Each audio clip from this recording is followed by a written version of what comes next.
And from a health and safety point of view, not massive with the railings, which is nice to see, so make sure you don't go too far.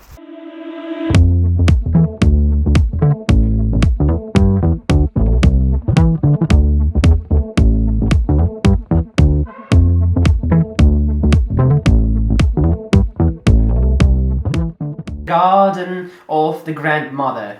Здесь какой смысл идет? So what's the meaning in here? Видишь эту калитку? You see the sticks are in there which are playing the role of the wall. Это восточное воспитание, когда ты дома, да?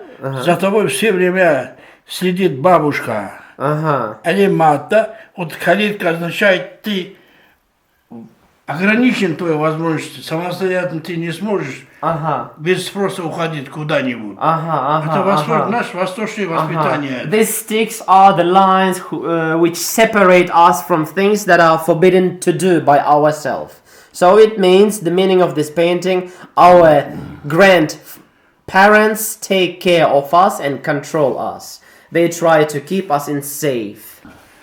Чтобы делать карьеру и зарабатывать на жизнь, человек войдет десятки ролей.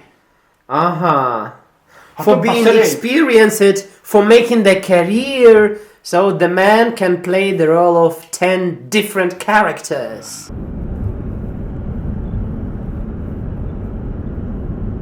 We're travelling from Nukus over in the west towards Khiva.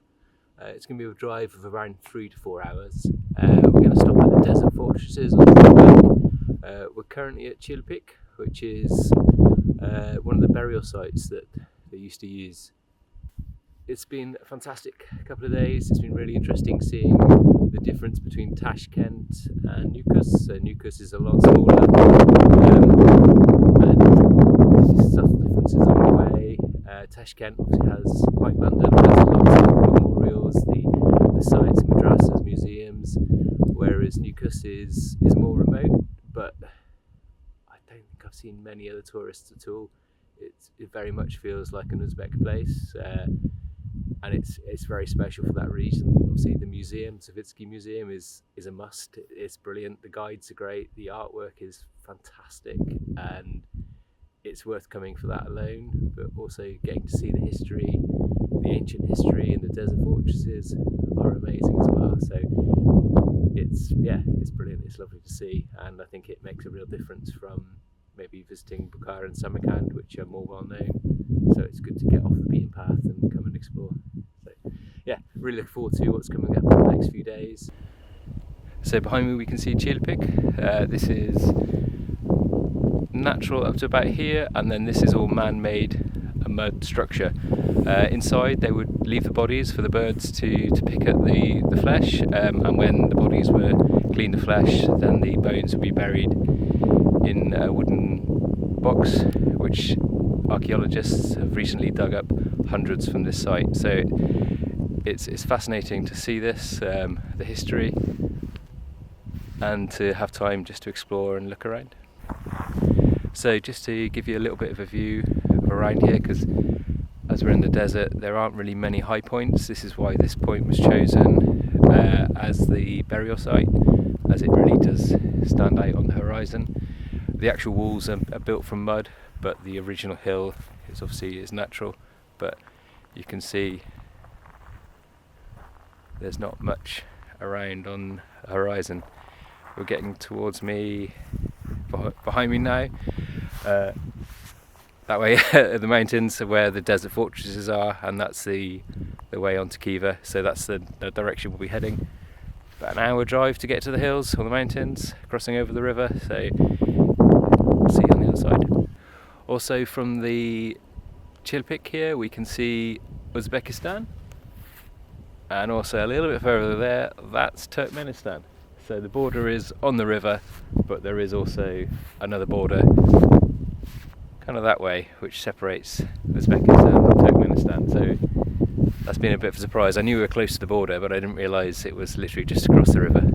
Flying through Central Asian deserts, Soviet archaeologists during the end of the 30s, the end of the 40s and early 50s last century. Flying through the Karakum and Kizilkon deserts, he saw some strange shapes where later were organized archaeological excavations. That was the way how he has discovered more than 30 fortresses like Kizilkala, Toprakkala and Ayaskala, and nearby each of fortresses were found the military bases. It means, so he has found by fly 30 fortresses, and later nearby of each of them, so in distance like 50, maximum 60 meters, were found some other smaller complexes where used to be concentrated the soldiers or the group of soldiers or army, something like that, military bases.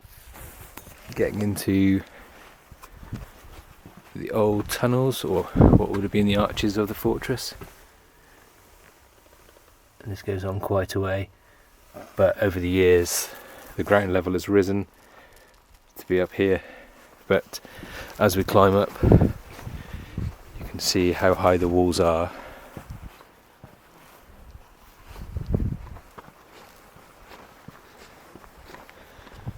And also the desert views.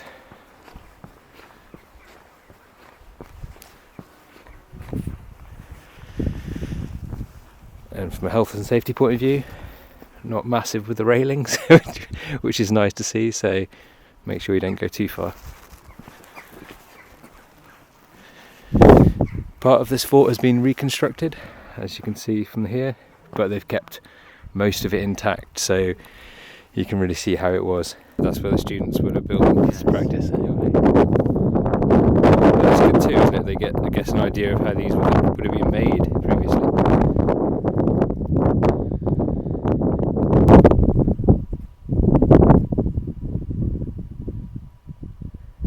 So we're here at one of the desert fortresses. It's incredibly vast and massive, and we've got the entire place to ourselves. There's another soul to be seen. So it's interesting because I think if you see this anywhere else, there will be information boards and signs and hand railings, but there's none of that. There's just a site to explore and enjoy in this solitude, in this incredibly vast desert. This is one of many fortresses, but even the ones like these only see maybe a few groups a day, so it's just incredible. You get this whole place to yourself to explore.